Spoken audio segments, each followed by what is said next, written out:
Je ne remets pas du tout en cause la liberté ni d'expression ni de pensée des éditorialistes que vous avez cités. Par contre, quand on est sur des formes d'expression qui sont des formes d'expression systématiques, de mépris, vous êtes uniquement sur de l'attaque gratuite. Attends, pause. C'est quoi le Crayon Média ? On est une équipe qui vous propose du contenu vidéo respectant 3 piliers. Le débat, l'ouverture d'esprit et la pluralité des opinions. Notre but, faire réfléchir et permettre la libre circulation des idées. Bonne vidéo. Yo, c'est Jules pour Le Crayon. On se retrouve aujourd'hui pour un nouvel épisode d'Œil pour Œil, l'interview contradictoire. Nous sommes aujourd'hui avec Agathe Cagé. Bonjour. Bonjour. Merci d'avoir accepté l'invitation du Crayon. Avec plaisir. Agathe Cagé, vous êtes haut fonctionnaire. Vous publiez un essai, Respect, aux éditions Équateur, que je résumerai peut-être en une phrase, qui est à la fin du livre. Le respect, c'est nécessaire pour que nous vivions ensemble et non pas côte à côte. Agathe Cagé, il n'y a plus de respect ?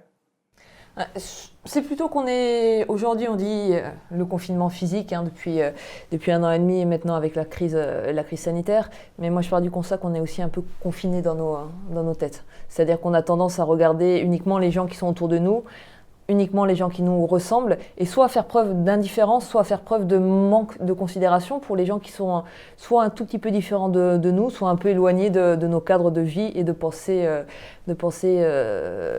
personnelle. Et donc je dis, essayons de nous déconfiner aussi dans nos têtes, essayons de dépasser le manque de considération, essayons de dépasser l'indifférence, essayons de regarder qui sont les autres, quelles sont leurs convictions, ce qu'ils apportent à la société, et là on arrivera à mieux vivre ensemble.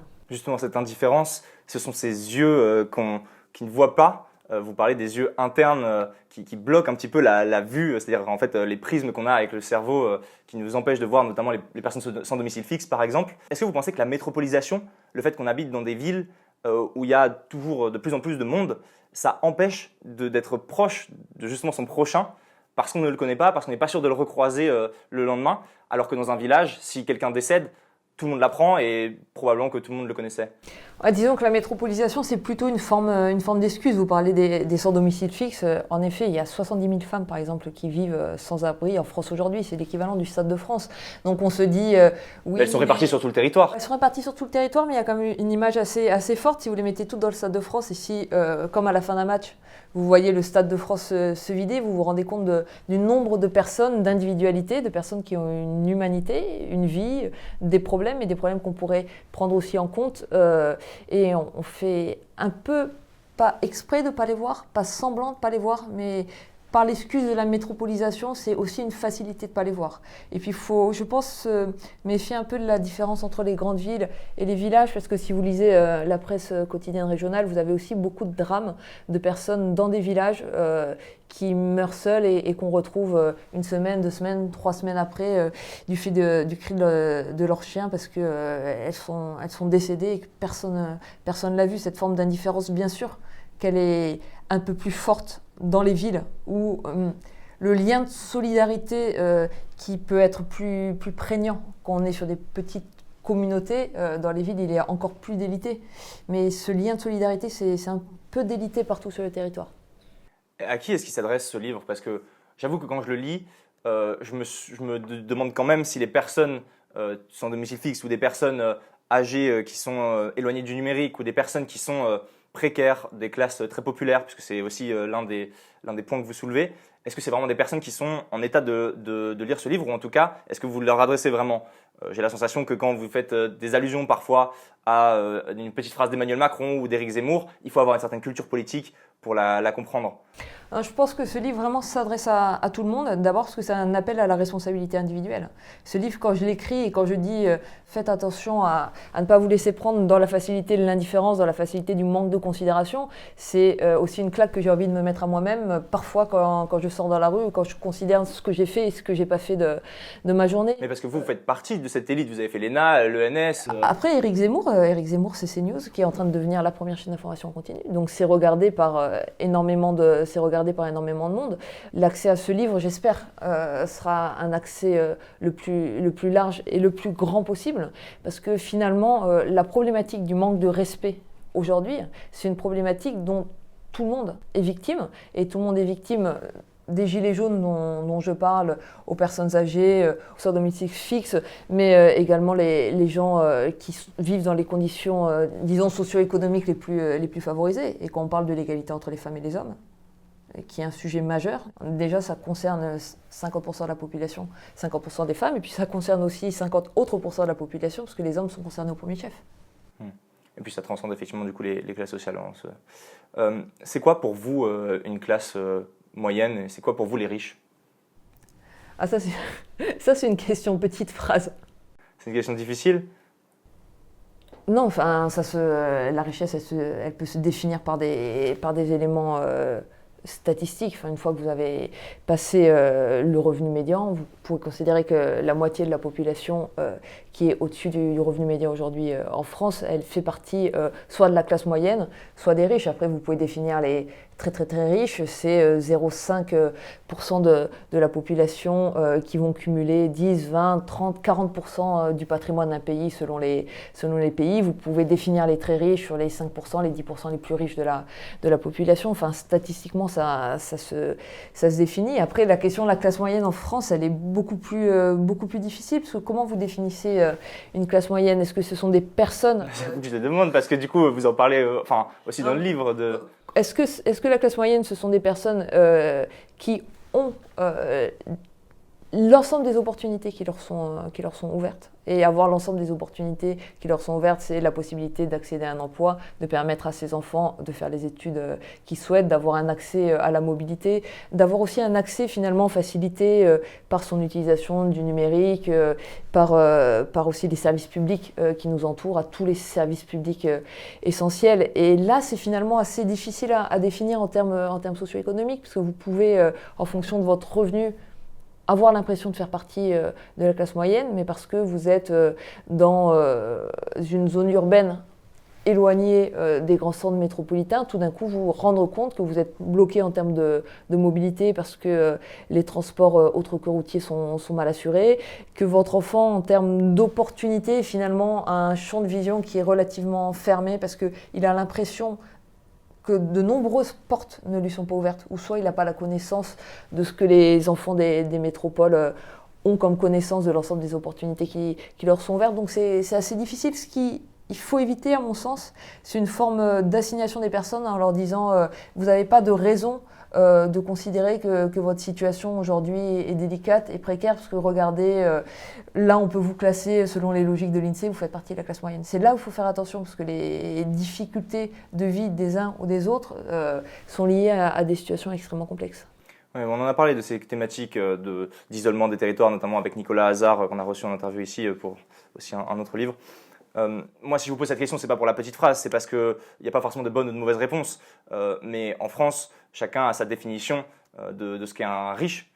Il y a une très bonne vidéo d'Osons Causer à ce sujet sur YouTube. C'est quoi un riche? Est-ce que c'est ton médecin? Est-ce que c'est un trader? Est-ce que c'est une star genre Hanouna? Est-ce que c'est le patron de boîte? Ou est-ce que c'est le milliardaire comme Bernard Arnault? Première chose à noter, c'est que le seuil pour être dans les 10% de Français qui gagnent le plus, il est à 5 000 € par mois et par personne. Ça veut dire que plus de 5 millions de Français gagnent plus que 5 000 € par mois. Voilà, bon, c'était un petit peu... finalement, je vois que vous donnez pas forcément une réponse claire et précise sur ce que c'est pour vous. Bon. Non, mais à partir d'un certain niveau de revenu, bien sûr que de toute façon, de manière relative et de manière absolue, vous êtes à un certain niveau de richesse. Mais entre la définition de qui sont les personnes riches et qui sont les classes moyennes, vous avez déjà un gap qui est extrêmement fort. Justement, pour parler un peu des classes populaires, puisque ça fait l'objet d'un chapitre de votre livre que j'ai trouvé très intéressant, vous dites qu'il ne faut pas niveler les cultures, mais qu'il faut accorder du respect et surtout ne pas mépriser des cultures populaires, que ce soit de la chansonnette versus l'opéra, que ce soit peut-être des écrits plus populaires, des romans de gare versus Molière. J'ai quand même envie de vous demander, la télé-réalité, il faut l'inciter au même niveau que la lecture? La télé-réalité, c'est vraiment intéressant aujourd'hui puisqu'on fête les 20 ans de Love Story et des premières émissions de télé-réalité.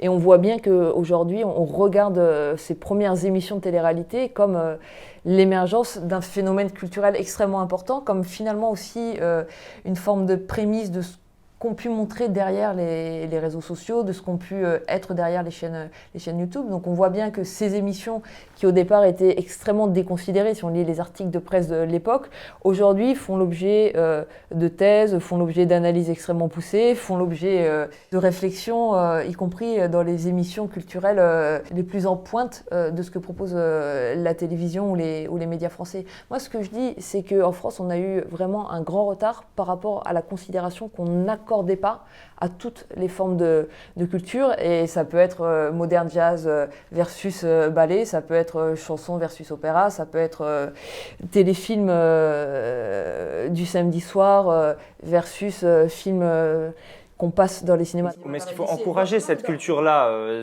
cette télé-réalité? Plutôt, il faut encourager quelqu'un, enfin, à dire bon, bah, c'est aussi bien de lire du coup un roman de gare autant que Molière ou que Stendhal. Ce que je dis, c'est en réalité, il y a des gens qui lisent des romans de gare et Stendhal, il y a des gens qui lisent que Molière, il y a des gens qui lisent que Stendhal, il y a des gens qui lisent que des romans de gare. Ce que je dis, c'est que faire preuve de mépris par rapport à des romans de gare en disant c'est de la sous-littérature, c'est déconsidérer une culture qui pourtant est une véritable culture. Et les anglo-saxons ont eu cette capacité-là, bien avant nous, ont eu la capacité de regarder l'ensemble, par exemple, des œuvres d'art plastique, du tag juste à Picasso, en disant on peut avoir une considération, on peut les analyser, on peut considérer que c'est quelque chose d'intéressant. Sauf qu'en France, on a une tendance à dire il y a de la sous-culture qui ne vaut pas la peine et il y a une culture qui vaut la peine. Et quand vous dites, pas vous, hein, mais quand on dit le roman de gare, c'est pas de la littérature et ça vaut pas la peine et vraiment c'est quelque chose qui doit être déconsidéré, ce qu'on fait derrière, c'est qu'on déconsidère aussi le lecteur du roman de gare. Mais pour l'éducation, qu'est-ce qu'on donne aux enfants du coup, à l'école? Ah, mais à l'école, il y a des programmes, il y a l'accès à des œuvres littéraires qui sont définies dans les programmes. Cet accès-là, c'est vraiment élargi. Vous avez de la littérature qui peut être extrêmement diverse. Et aujourd'hui, en France, en collège, bien sûr qu'on étudie Molière, on étudie aussi Harry Potter qui est considéré comme de la grande littérature. Et si on fait des études cinématographiques, bien sûr qu'il faut regarder les grands réalisateurs et regarder les Truffaut, mais si on fait des études cinématographiques, aujourd'hui, je pense aussi qu'il faut regarder les grandes séries télé parce que c'est en train de renouveler totalement le genre. Moi, je ne mets pas du tout, je dis, bien sûr qu'on peut émettre des jugements artistiques, on peut émettre des jugements culturels. Ce que je dis juste, c'est que toutes les cultures ont le droit au respect, à une forme de considération. Et cette considération-là, elle est d'autant plus essentielle que quand vous déconsidérez une série, un téléfilm, une œuvre d'art, quand vous vous déconsidérez la personne que cette série, ce livre, ce film intéresse et que c'est uniquement finalement faire blesser quelqu'un socialement, gratuitement, que ça ne vaut pas la peine.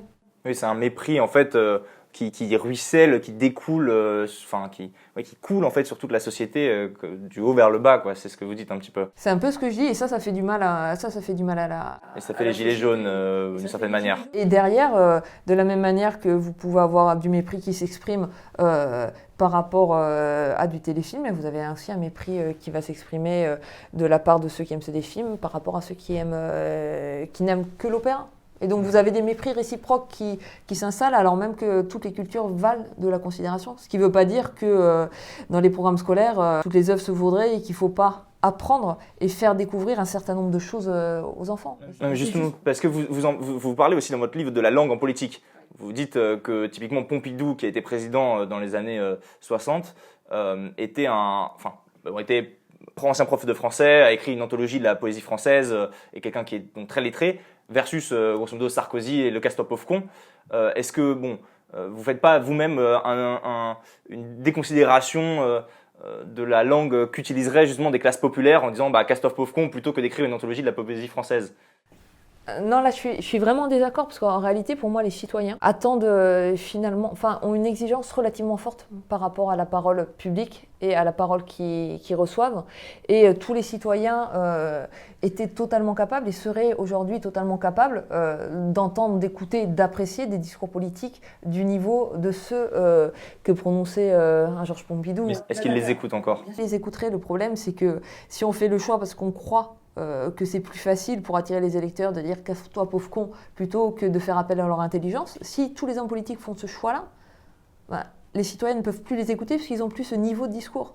Mais on a encore assez récemment, il y a quelques années, vous aviez dans les meetings certaines personnalités politiques qui citaient du Victor Hugo. Parce qu'il y a une exigence aussi des citoyens par rapport à la qualité de la parole publique et par rapport à la qualité de la parole politique. Et peut-être que si les citoyens aujourd'hui se détournent des urnes, peut-être qu'ils ne vont plus voter, y compris aux élections municipales, y compris aux élections présidentielles. En 2017, le taux d'abstention au second tour de l'élection présidentielle, c'était 25%, alors que depuis des années, on nous disait les élections présidentielles seront toujours préservées de l'explosion de l'abstention. Si les citoyens ne vont plus voter, c'est peut-être aussi qu'ils considèrent qu'il y a un fort manque de considération des responsables politiques par rapport à eux, que les responsables politiques finalement ont une parole politique qui s'est abaissée en qualité, que les promesses ne sont pas tenues et que les responsables politiques ne se comportent plus en responsables politiques.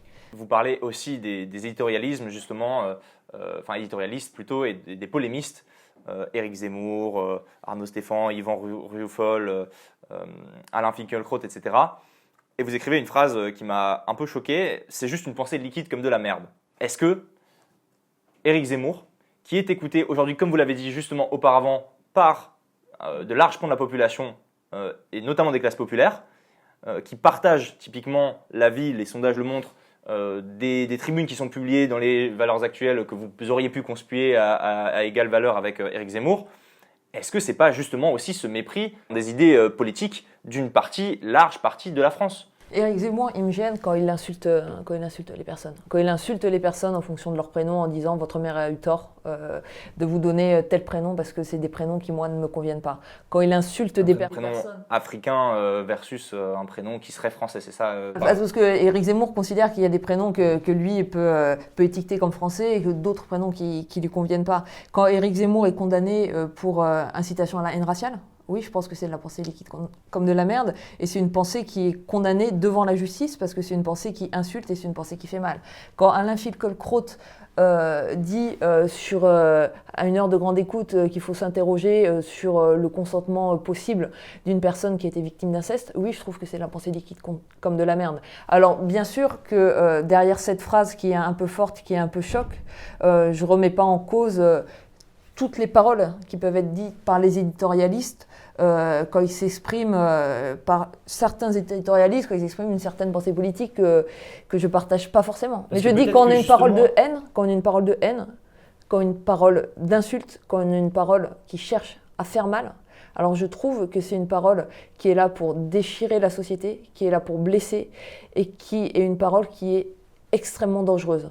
Et oui, Éric Zemmour, parfois, a une parole qui blesse, qui fait mal, et qui n'est là que pour déchirer la société, comme Alain Finkielkraut, parfois, a ce type de paroles-là. Et pour ces paroles-là, oui, je le redis, c'est de la pensée, pour moi, c'est de la pensée liquide comme de la merde. Et ce constat, on le partage, le constat du problème du déchirement de la société, et c'est ce contre quoi on essaie de lutter au crayon en réunissant des gens différents autour de la table pour cultiver une pluralité d'opinions, une ouverture, confronter des idées même si on n'est pas d'accord. Mais bon, moi je gage qu'il y a peut-être quand même des Français qui estiment comme Éric Zemmour qu'un prénom devrait être plutôt Yves Montand que Yvio, comme il le dit parfois, parce qu'il y a quelqu'un d'immigré. Et si ces Français pensent ça, est-ce que du coup c'est pas un problème grosso modo d'estimer que c'est de la merde bon.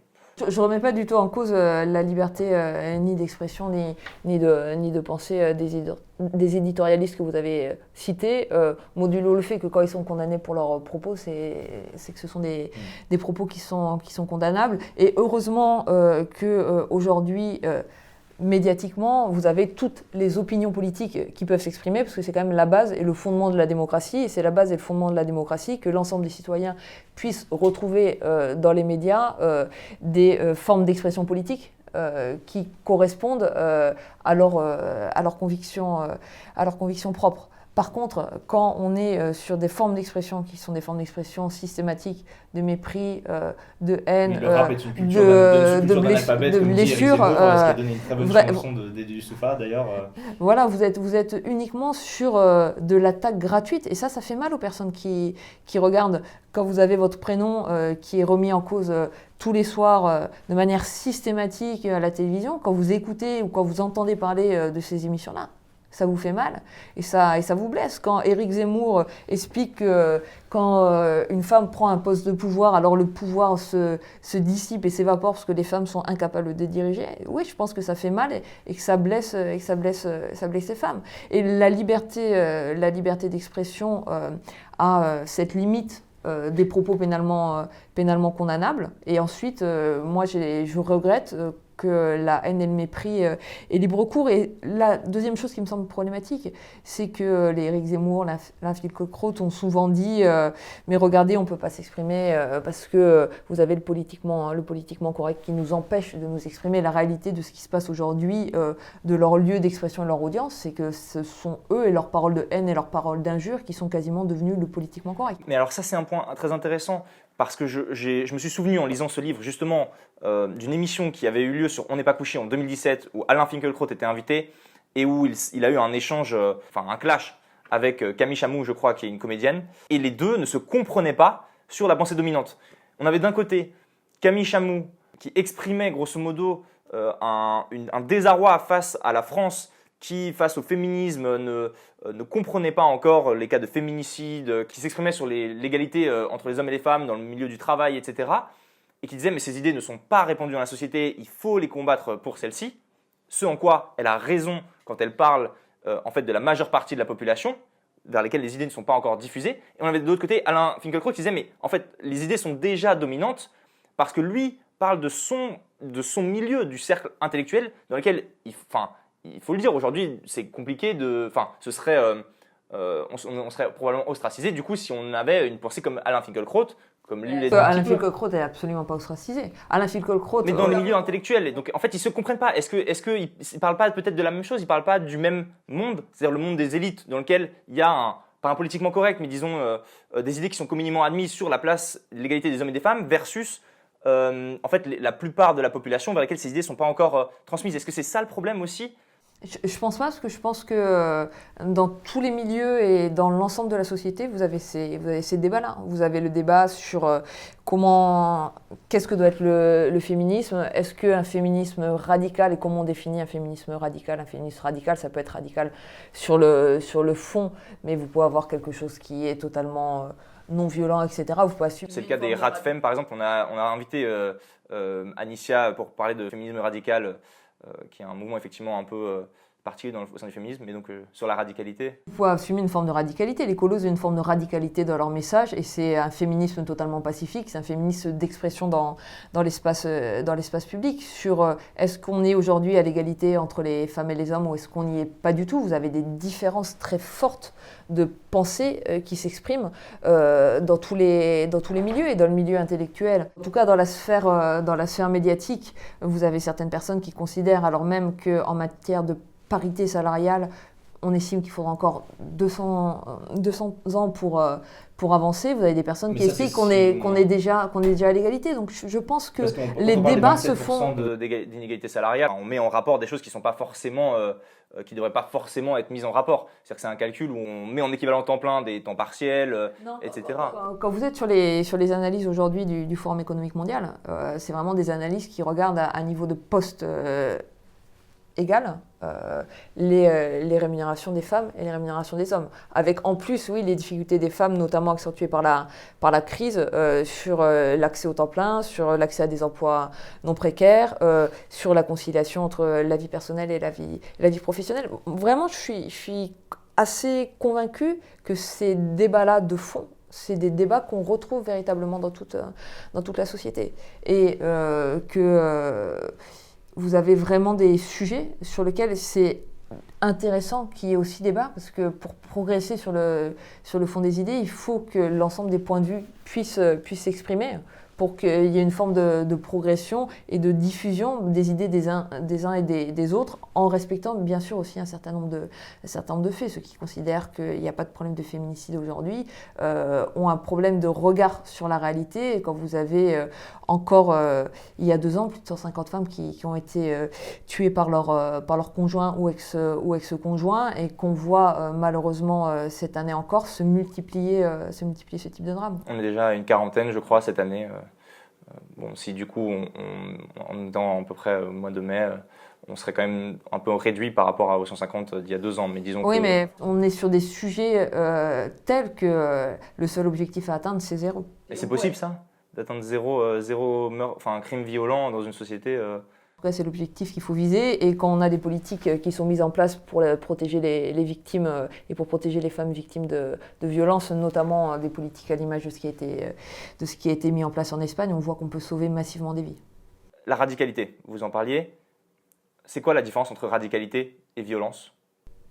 Vous pouvez avoir une forme de pensée très radicale sur le fond qui n'a absolument rien à voir avec la violence. Sur le sujet de l'égalité entre les femmes et les hommes, par exemple, les écrits de quelqu'un comme Gisèle Halimi sont extrêmement radicaux. C'est-à-dire qu'elle a une vue très claire de là où en était la situation, là où elle souhaitait aller, d'un certain nombre de progrès à accomplir qui passaient absolument pas par la violence. Ce qu'elle réclamait, c'était des rapports différents entre les femmes et les hommes dans la société, au sein des familles, un accès ouvert aux femmes à l'ensemble des métiers, à l'ensemble des postes de pouvoir, bien sûr une égalité salariale, un partage des charges domestiques et de la charge mentale. Donc ça peut paraître comme une évolution radicale si on regarde la situation où on était dans les années 70 par rapport à la situation idéale qu'elle visait, mais il n'y avait aucune forme de violence par rapport à ce qu'elle défendait. Non, mais c'est vrai qu'aujourd'hui, on parle par exemple beaucoup d'islam radical et je pense que les gens font un parallèle avec la violence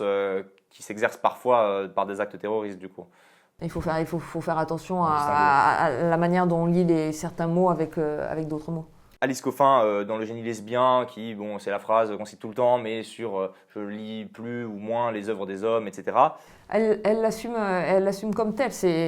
Là, elle fait un choix radical qu'elle présente comme un choix personnel et qu'elle présente comme un choix personnel qu'elle ne souhaite bien évidemment imposer à personne. Elle a mis une position, oui, radicale dans le débat et ça a fait polémique, extraire une phrase dans une pensée qui est quand même plus.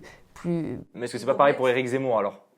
Ça dépend. Vous mettez quoi en regard comme phrase Éric Zemmour? Bah non, mais je sais pas, sur les prénoms. Je sais pas si Éric Zemmour dirait aujourd'hui, mais je veux pas trahir sa pensée. Je sais pas si Éric Zemmour dirait qu'il a de la considération à lire des ouvrages de femmes quand il dit que la place des femmes c'est uniquement dans le foyer et que la place des femmes c'est loin de tous les postes d'autorité, tous les postes de pouvoir. Donc j'imagine aussi loin de toutes les positions d'autorité intellectuelle, parce qu'il considère que la femme et l'autorité c'est incompatible. Il faudrait poser la question à Christine Kelly qui anime l'émission sur CNews. Voilà, il faudrait lui demander de poser la question. Agathe Cagé, on va aller vers la fin de cette interview. Je vais poser les 2 questions qu'on pose toujours à nos invités. D'abord, une suggestion, peut-être pour quelqu'un qui serait assis à votre place dans une prochaine émission de L'œil pour œil. Je pense qu'il y a un ouvrage extrêmement intéressant qui vient d'être publié. C'est sur la liberté d'expression. Ça a été écrit par la philosophe Monique Cantos-Perver. Elle pose vraiment la question des limites de la liberté d'expression aujourd'hui et notamment de notre usage des réseaux sociaux, du fait que ça permet en même temps à chacun de prendre la parole, mais en même temps il y a une forme de culture de l'insulte qui s'est développée et elle nous interroge vraiment sur comment on considère notre liberté d'expression, celle des autres et comment on peut progresser dans la qualité du débat. La dernière question, que signifie pour vous la phrase « trace tes contours » qui est le slogan de notre média? C'est une belle phrase ça, mais j'aurais plutôt tendance à dire il faut absolument pas se mettre de contours pour pouvoir s'ouvrir toutes les possibilités et toutes les opportunités. Donc il faut tracer les contours très très très très très loin de nous. Merci Agathe Cagé. De rien. J'espère que cette vidéo vous a plu. Retrouvez-nous lundi prochain pour un prochain échange et d'ici là, n'hésitez pas à la partager et à vous abonner au crayon si ça vous a plu. Ciao.